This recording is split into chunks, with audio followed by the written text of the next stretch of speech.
सवाल यह है कि एक बैटरी बैंक कितना बैकअप देता है। आज हम आपको बताएंगे इस वीडियो में वो फार्मूला जिससे आप एक छोटे सेल से लेके एक बड़े बेस यानी बहुत बड़ी इंडस्ट्री में जो बैटरी स्टोरेज सिस्टम लगता है उसका बैकअप का टाइम आप कैलकुलेट कर सकेंगे कि कितनी देर में आपका कितना लोड चल सकेगा।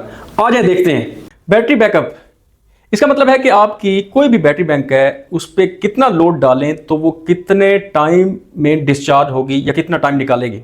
अच्छा, साल 2025 और 2026 में चूंकि लिथियम आयन बैटरीज ही इस्तेमाल हो रही हैं और इसका एक जो आम और ज़्यादा इस्तेमाल होने वाला यूनिट है लिथियम आयन बैटरी का वो 5 किलोवाट का है जी। ये इसकी एग्जैक्ट अगर रेटिंग की बात करते हैं तो 5.12 किलोवाट आवर ये उसका यूनिट है जी, किलोवाट आवर।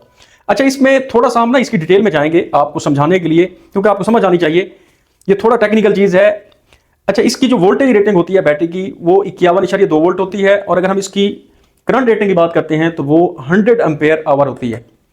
अच्छा, इसमें ये जो चीज़ हमारे पास है 5.12 किलोवाट आवर, ये इन दो को मल्टीप्लाई करके बना है। 51.2 और 100 एम्पेयर आवर से मल्टीप्लाई करेंगे तो 5.12 किलोवाट आवर। अच्छा, ये चीज़ आपने याद रखनी है क्योंकि हमने इसको आगे स्प्लिट करना है।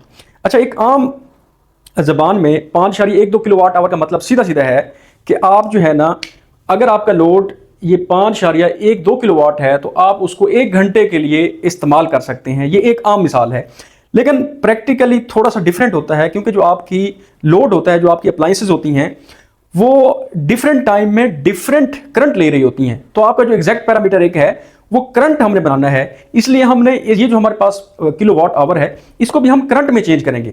करंट में लेके आएंगे तो हमें एग्जैक्ट कैलकुलेशन आएगी। जो इलेक्ट्रिशियन होते हैं या जो इंजीनियर होते हैं उनकी एग्जैक्ट कैलकुलेशन करंट पे होती है।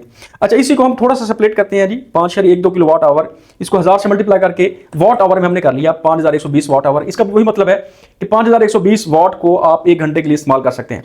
अच्छा, अब हमने करंट निकालना है जी।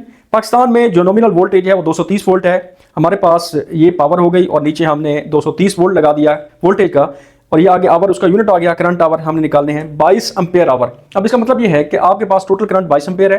अगर आप 1 घंटे में इस्तेमाल करेंगे तो 22 एम्पेयर इकट्ठा इस्तेमाल हो सकता है। इससे ज़्यादा टाइम लगाएंगे तो आप 2 घंटे में 11 एम्पेयर आपके पास वो इस तरह से बन सकता है जी।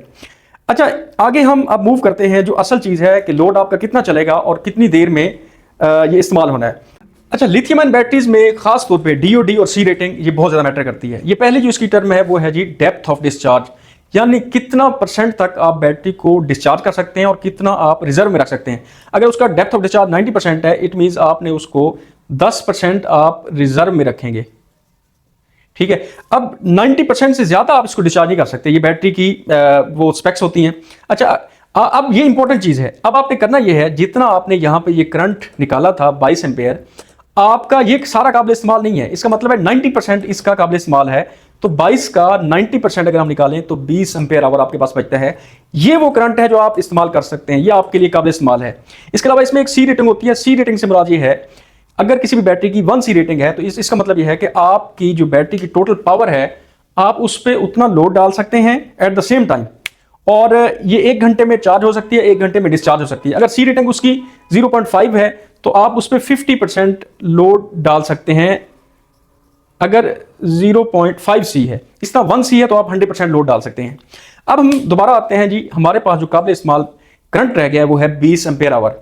याद रखें, मैं करंट में आपको बता रहा हूं, वॉट्स में नहीं बता रहा, पावर में नहीं बता रहा, क्योंकि पावर आपकी वेरिएबल पावर आप फिक्स कर लेते हैं, करंट आपका वेरिएबल रहता है, तो ये फार्मूला आपको ज्यादा सूट करेगा।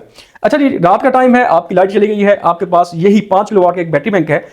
अब हम देखते हैं जी, आपके रात के टाइम में 3 फैन चल रहे हैं। मैंने उसका ये करंट निकाला है जी। एक फैन का 0.5 एम्पेयर है, 3 होंगे तो 1.5 एम्पेयर बन जाना है। इस तरह अगर हम बात करते हैं जी, हमारे पास एलईडी बल्ब हैं 4, आपने वो ऑन रखने हैं। 0.1 एम्पेयर करंट मैंने एक निकाला है जी, वो 0.4 एम्पेयर बन जाएगा। करंट आल तो इससे कम लेता है। इस तरह एक फ्रिज आपका क्रिटिकल लोड है जी, 2 एम्पेयर ले रहा है जी, 2 एम्पेयर इसका सीधा सीधा आ जाएगा जी। एक वाईफाई है जी, 1 और 0.1 से मल्टीप्लाई किया, ये भी थोड़ा सा ज्यादा करंट है लेकिन आपको समझाने के लिए 0.1 एम्पेयर। अब बेसिकली हमने इन तीनों को हमने आपस में ऐड किया है, तो हमारे पास ये जो टोटल करंट बन रहा है वो 4 एम्पेयर बन रहा है, जो आपकी चीजें चल रही हैं। अब हमारे पास जो जखीरा पड़ा हुआ है बैटरी का वो 20 एम्पेयर का है और हमारे पास जो लोड चल रहा है वो है 4 एम्पेयर का।